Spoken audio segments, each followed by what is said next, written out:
வணக்கம் மக்களே. இன்னைக்கு ஒரு சூப்பரான ஒரு விஷயத்தை தான் எடுத்து வந்திருக்கேன். சேப்பாக்கம் மைதானத்தில் கிரிக்கெட் போட்டி நடக்குது. அந்த கிரிக்கெட் போட்டியில் விசில் எடுத்துகிட்டு வரக்கூடாது அப்படிங்கிறத சொல்லியிருக்காங்க. நேற்று வரைக்கும் விசில் எடுத்துகிட்டு வரக்கூடாது தடன்னு சொல்லிட்டு இருந்தாங்க. ஆனால் இப்போ கிடைச்ச நியூஸ் என்னன்னா, ஐசிசியும் பிசிசிஐயும் இதுக்கும் எங்களுக்கும் எந்த சம்மந்தமும் இல்லை அப்படின்னு சொல்லியிருக்காங்க.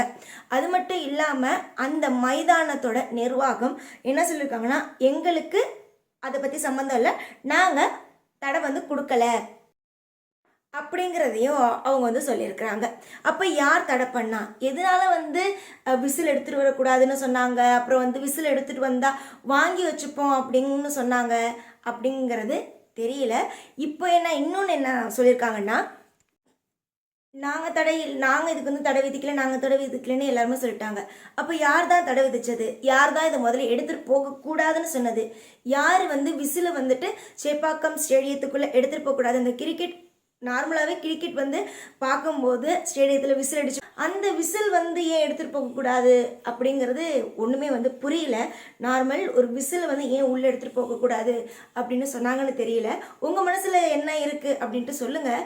ஏன்னா நீங்கள் சொல்கிறதையுமே நான் தெரிஞ்சுக்கணும் அப்படின்னு நான் நினைக்கிறேன்.